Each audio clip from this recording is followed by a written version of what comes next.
आज हम हिंदी में रस पढ़ेंगे। रस, जैसा कि इसके नाम से ही पता चल रहा है कि रस क्या होता है। ठीक है, रस रस एक फलों का रस हो गया, गन्ने का रस हो गया, ये भी सब रस होते हैं। लेकिन वह किसके लिए?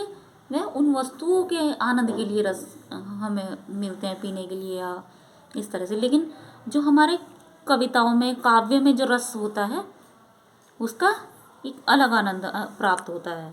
उसको पढ़ने के बाद जो आनंद प्राप्त होता है वही रस कहलाता है। देखिए परिभाषा, साहित्य अर्थात कविता, कहानी, उपन्यास, नाटक आदि पढ़ने और नाटक देखने से जो अनुभव अर्थात आनंद प्राप्त होता है उसे रस कहते हैं, जैसा भी आपको मैंने बताया। ठीक है, यही रस कहलाते हैं। रस के तत्व, मानव हृदय में जो भाव स्थायी रूप से सदा विद्यमान रहते हैं उन्हें स्थायी भाव कहते हैं। ठीक है, उन्हें क्या कहते हैं? स्थायी भाव कहते हैं। मतलब मनुष्य के मन में जो हमेशा स्थायी रहते हैं उन्हें स्थायी भाव कहते हैं। ये देखो, ये भाव क्या है? हृदय में सुप्तावस्था अर्थात सोए हुए रहते हैं। अनुकूल स्थिति में ये परिपक्व होकर रस परिपाक के लिए आधार प्रदान करते हैं। मतलब जब भी कोई परिस्थिति जिस तरह की आएगी उसी प्रकार से ही अपना रूप परिवर्तित कर लेते हैं। अगर कोई आनंद की स्थिति होगी तो आनंद के हिसाब से रस आएगा, अगर कोई दुख की स्थिति होगी तो दुख के हिसाब से आएगा। मतलब शांत की स्थिति होगी तो शांत रस का अनुभव होगा वहाँ पर। देखिए विभाव, विभाव का शाब्दिक अर्थ है कारण। मतलब कारण, कोई कारण रस का कारण है। स्थायी भाव को उद्बोधित करने वाले को विभाव कहते हैं। मतलब जो हमारे मन में स्थायी भाव रहता है उसे जगाने वाले को, उसे जगाने वाली वस्तु को क्या कहते हैं? विभाव कहते हैं। विभाव के 3 अंग होते हैं। विभाव के कितने अंग होते हैं? 3 अंग होते हैं। आश्रय, जिसके हृदय में भाव उत्पन्न हो उसे आश्रय कहते हैं। मतलब आश्रय जिसके मन में भाव उत्पन्न हो रहा है, किसी व्यक्ति के मन में, जैसे कि किसी व्यक्ति के मन में भाव उत्पन्न हो रहा है तो वह आश्रय कहलाएगा। आलंबन, आलंबन जिसके प्रति भाव उत्पन्न हो उसे आलंबन कहते हैं।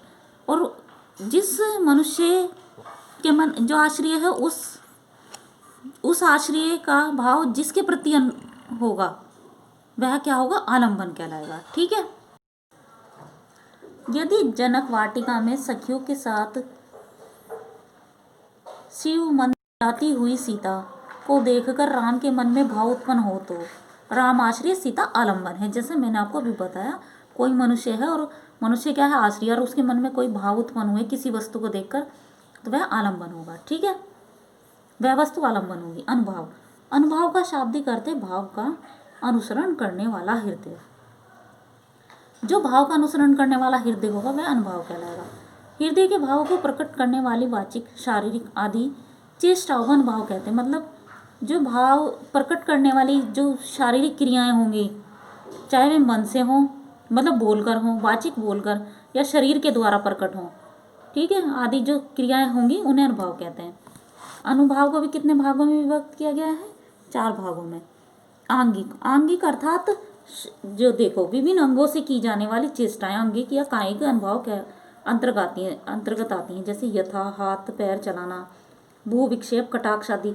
मतलब हाथ पैरों से जो क्रियाएं करेंगे वह आंगिक, अंग के द्वारा अनुभव होता है, आंगिक अनुभव। वाचिक अनुभव, बोलने से प्रकट होने वाला भाव को वाचिक अनुभव कहते हैं। अर्थात वाचिक बोलकर जो आप प्रकट करेंगे वह वाचिक अनुभव कहलाता है। ठीक है, आहार्य, वेशभूषा से प्रकट होने वाला। मतलब आहार्य मतलब किसी की वेशभूषा को देखकर हमारे मन में जो भाव उत्पन्न होता है वह आहार्य अनुभव कहलाता है। ठीक है, सात्विक अनुभव, सहज अप्रयत्नज अभिव्यक्ति कहते हैं।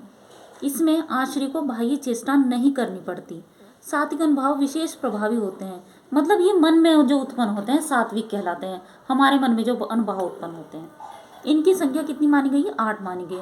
स्तंभ, स्वेद, रोमांच, स्वर, भंग, कंप, अश्रु, वेवर्णीय, प्रलय, चेतना, शून्यता। मतलब ये हमारे मन में उत्पन्न होने वाले अनुभव हैं।